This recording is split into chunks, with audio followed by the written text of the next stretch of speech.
Shalom saudara yang terkasih dalam nama Tuhan Yesus Kristus.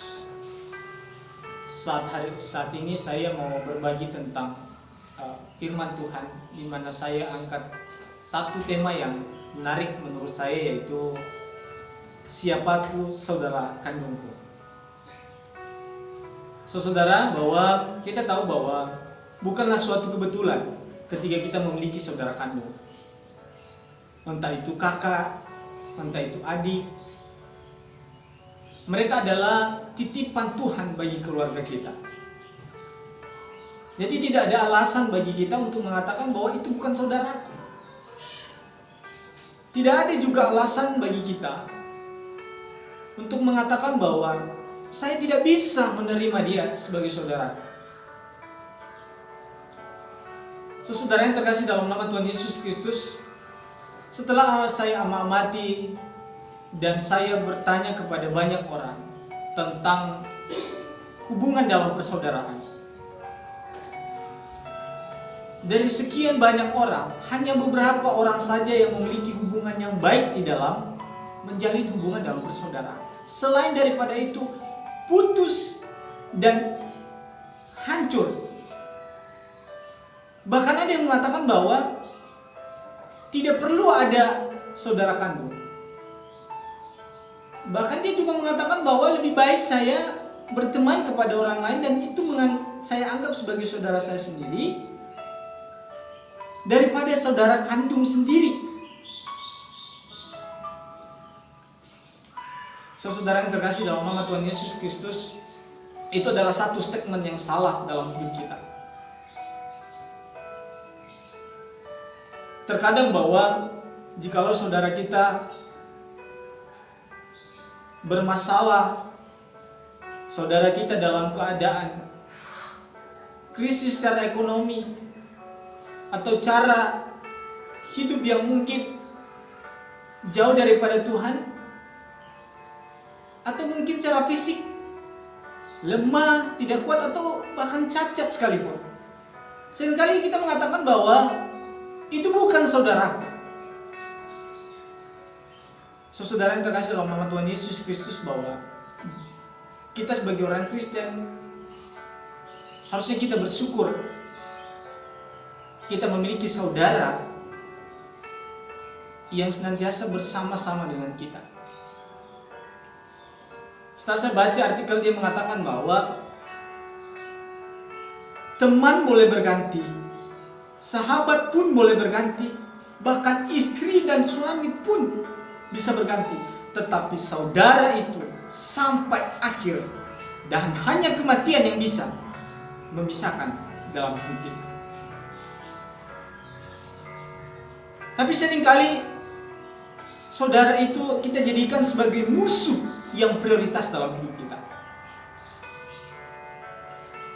Padahal kita tahu bahwa sebenarnya saudara itu adalah orang yang paling setia dalam hidup kita, menemani kita baik dalam suka dan duka, dalam keadaan apapun dia selalu ada.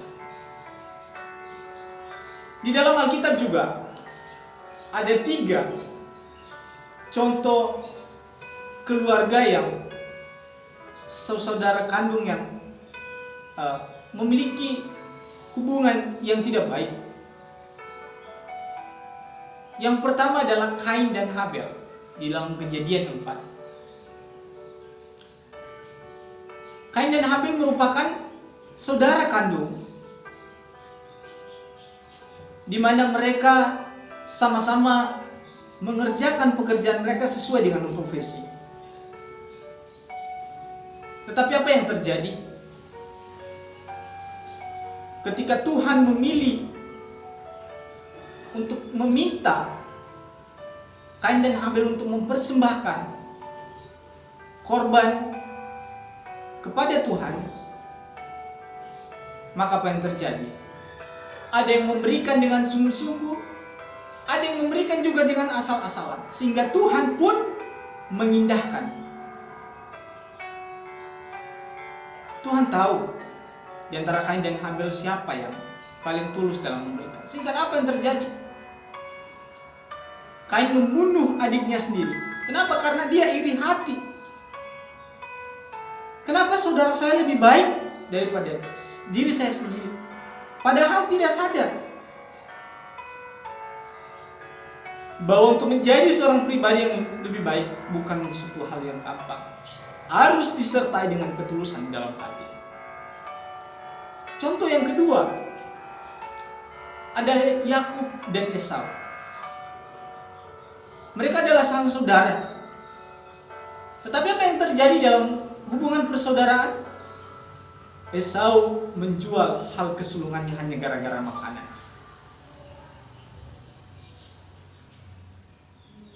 Ini adalah contoh yang kedua. Dan yang ketiga adalah Yusuf dan saudara-saudaranya. Kita tahu apa yang terjadi pada kehidupan Yusuf?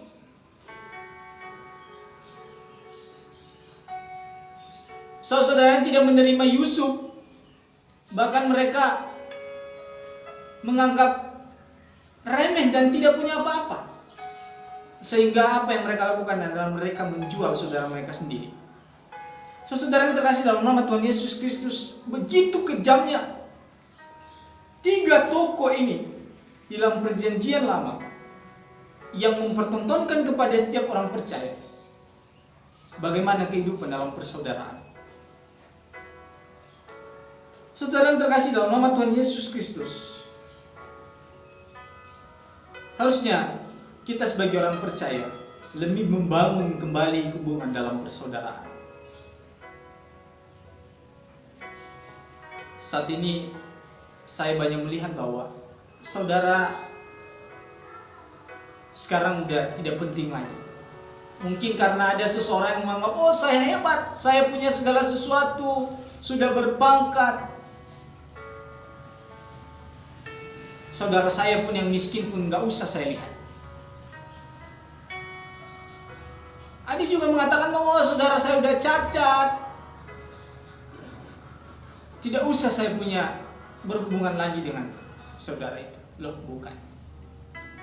Harusnya kita sebagai orang percaya, saudara itu adalah teman kita, saling curhat, saling sharing, dan disitulah kita membangun persaudaraan seperti kita membangun hubungan dengan Kristus. Kita membahas nanti sebagai apa sih dampak atau konsekuensi orang-orang yang senantiasa membenci saudaranya sendiri. Saudara yang terkasih dalam nama Tuhan Yesus Kristus, kalau saya melihat bahwa ternyata di dalam Alkitab orang yang membenci saudaranya adalah sama seperti seorang pembunuh. Kita lihat di dalam Alkitab 1 Yohanes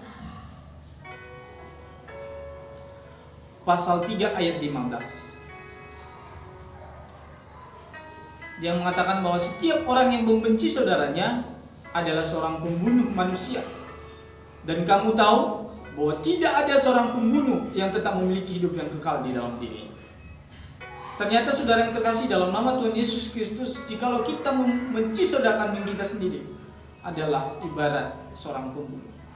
Dan dilanjutkan dalam ayat ini adalah kita ibarat orang yang durhaka, yang tidak pernah ada tempat kita di kehidupan kekal nanti. Di dalam 1 Yohanes juga pasal 4 ayat 20.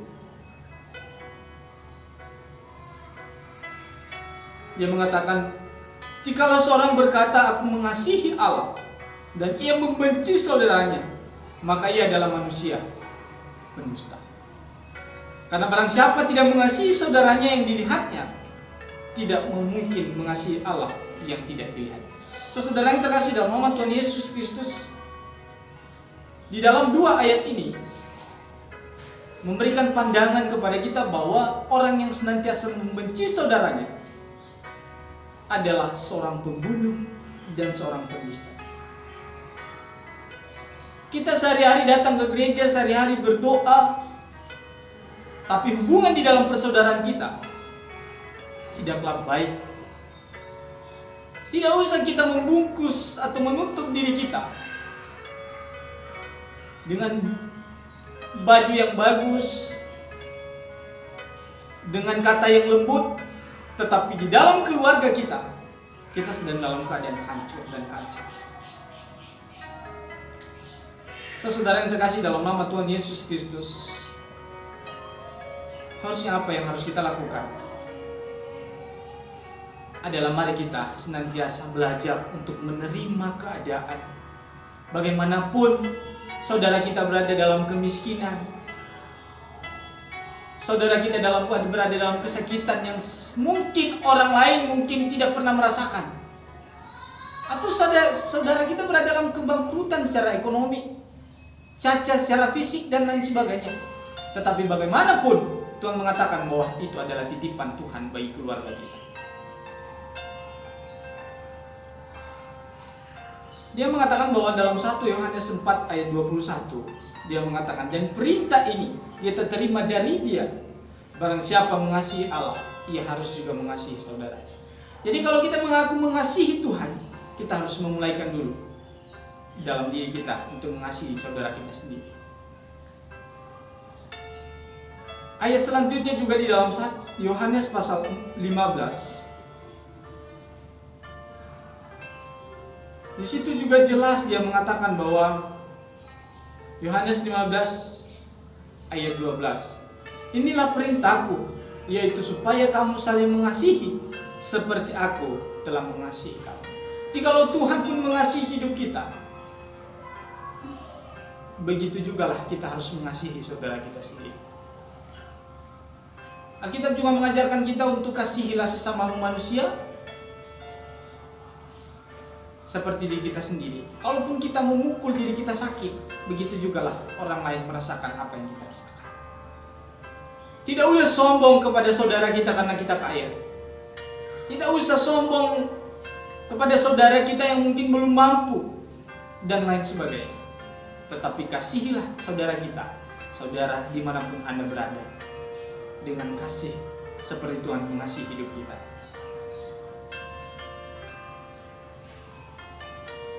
Lalu kita bertanya, lalu bagaimana cara menjalin hubungan yang sehat dengan saudara kandung kita sendiri? Yang pertama adalah, jangan biarkan pikiran negatif merasuki hubungan dalam persaudaraan.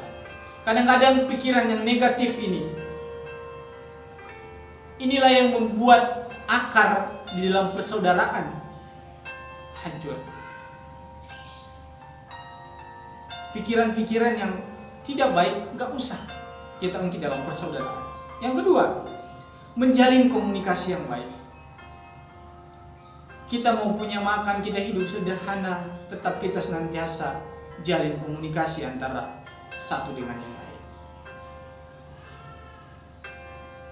Yang ketiga adalah belajar untuk terbuka dan saling berbagi dengan mereka. Mungkin kita banyak secara materialistis, tapi harusnya kita juga berbagi kepada saudara kita. Bagaimanapun juga orang lain tidak pernah menganggap saudara kita menjadi saudara mereka. Yang keempat, kita boleh beradu pendapat, tetapi jangan mementingkan egois masing-masing. Ego masing-masing hanya mau menang sendiri adalah merupakan salah satu cara untuk memecahkan keluarga. Mari kita saling menerima pendapat satu dengan yang lain. Dan yang terakhir adalah, mari kita terapkan kasih dalam hidup kita. Jikalau kita pun mengasihi Tuhan, harusnya kita sebagai orang percaya harus juga kita terapkan dalam keluarga kita, terutama dalam saudara kita sendiri. Yang menjadi aplikasi bagi kita, kita belajar dari 3 tokoh dalam firman Tuhan dalam perjanjian lama adalah Kain dan Habel. Apa yang mereka lakukan adalah iri hati. Iri hati karena saudaranya lebih baik daripada dia. Yang kedua adalah Yakub dan Esau.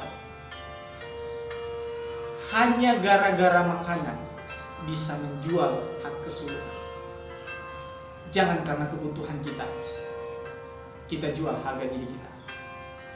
Yang ketiga adalah jangan pernah memandang rendah saudara kita. Seperti Yusuf, dia dijual oleh saudaranya sendiri, walaupun nanti dia akan menjadi seorang raja dalam proses yang sangat panjang.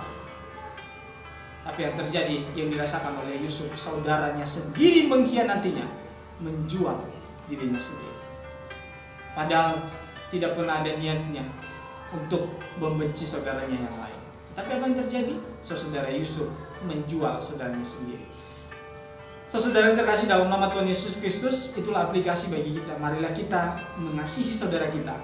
Jikalau kita mengaku kita mengasihi Tuhan, maka harusnya kita juga belajar untuk mengasihi saudara kita sendiri. Karena Alkitab berkata, kalau kita mengaku kita mengasihi Allah, namun kita tidak mengasihi saudara kita, ibarat kita adalah seorang pendusta. Jangan biarkan hidup kita yang sudah suci ini kita nodai dengan kita membenci saudara kita sendiri. Biarkanlah firman Tuhan ini kita semakin sadar bahwa saudara kandung adalah merupakan orang yang paling terpenting dalam hidup kita. Biarlah firman Tuhan ini memberkati kita semua dimanapun kita berada. Semoga dalam hubungan persaudaraan kita tetap terjalin dengan baik. Shalom, Tuhan Yesus memberkati.